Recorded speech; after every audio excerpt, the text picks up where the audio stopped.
Tekken Bloodline, the anime is here. If there was ever a candidate for a game to make it onto anime, none has the DNA like Tekken has. It has everything needed to make this absolutely phenomenal. A tournament-style anime based around the King of the Iron Fist? Come on, man, that's what I'm talking about. And I was excited from the word go, because the first 3 Tekken games, I grew up with that. That was my childhood, right? So I was excited for this. And Tekken has such a deep roster of compelling, unique characters that just to imagine it in anime, I was giddy. Because I have a soft spot for this tournament anime format. And this fell flat. Not only is this a mixed bag for me, but it completely fell flat. And I'll tell you exactly why. But before I do that, I'll tell you what I liked about it, because it will take me 2 minutes. What this does well is it pays homage to the game.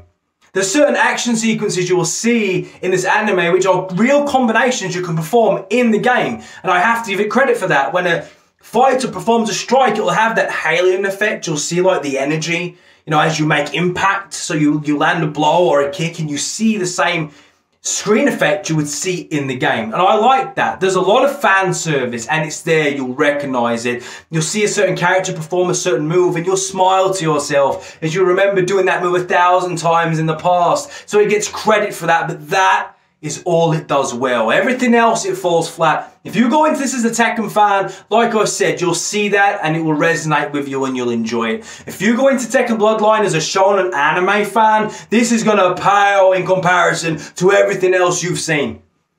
It pales in comparison. And the reason why this falls flat on so many levels all comes down to one core problem. The pacing is so bad. Because it's all so rushed. Tekken Bloodline, it's 6 episodes long. And this isn't 40-minute or an hour-long episodes. This is 6 20-minute episodes. If we remove the intros and the credits, you're left with around 20 minutes of real content. And it's not enough time. We have no time to create an anchor to pull you into the story. There's no time to add any complexity, layers and depth to anything. There's no time to even make the King of the Iron Fist tournament seem a grand scale. It all seems so small. There's no time to make the side characters anything more than just there to be there. There's no time to even flesh out Jin, the protagonist, as a likable character. There's no time to make the villain any more than just an obstacle for Jin to fight and get past. And for that reason and that reason alone, it crushes the entire show. It crushes it. And even the one thing the show needs to nail, you would argue at least nail the combat.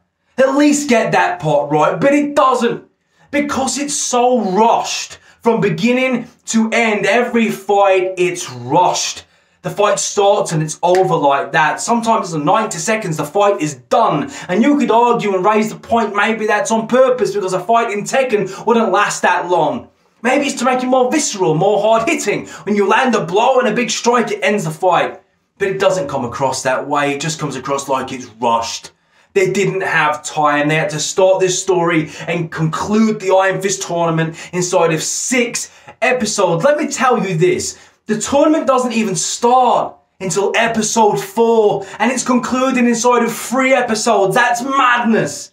There's no crowd in the arena. It all seems like the King of the Iron Fist is a nothing tournament. It's meant to be the best of the best, this famous tournament, dangerous, elitist tournament. To even be invited to it, you have to be the baddest man on the planet.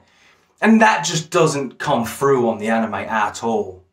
You know, and what this show does really bad, and it's criminal, a massive disservice to the legacy characters of Tekken, because people like Martial Law is in Bloodlines, but you wouldn't know it. I swear, blinking you will miss it. He fights, but you don't even see it. He has no screen time whatsoever, and that is an absolute disgrace. What's he called? Yoshimitsu? That demon with the sword? I loved him. Remember that move he does? Where you could like turn your back to your opponent and impale yourself and it'd do massive damage. I think it was like forwards, backwards, square or something back in the day. He is in this. You see him right there, but you never see him fight. He has a fight with King in one of the early rounds of the tournament. You never see it.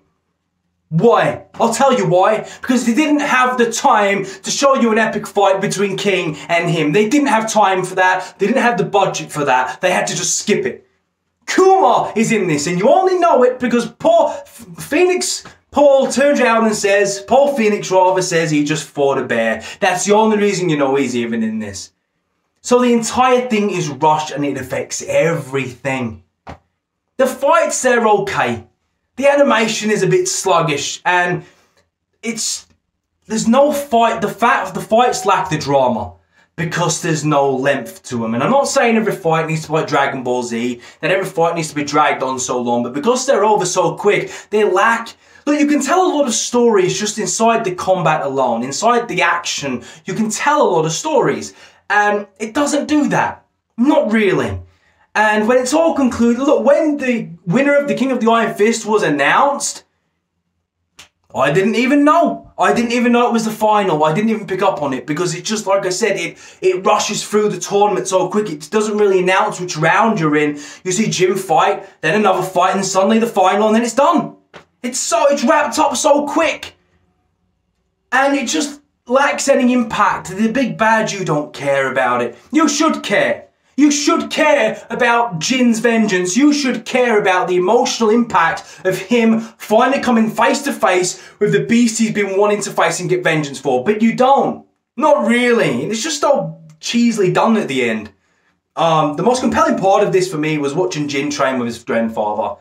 Him being trained and battered and by Heihachi, that was good. But even that's been done better in so many other anime. I mean, it's a cliche. It's one of the anime tropes we see time and time again. And this doesn't do that very well either. I mean, it's 4 years worth of training condensed into like 15 minutes overall, 17 minutes. I didn't time it, but it seemed about that. And it was nothing special, not really. The Devil Gene is referenced and there's some subplot regarding Heihachi and the Devil Gene and the big bad, the ogre, and what it's all about, but I won't spoil that for you. But yeah, as an anime, it was rushed, it was shallow, it was weak. It was a weak effort and it's disappointing because Tekken deserves better than that.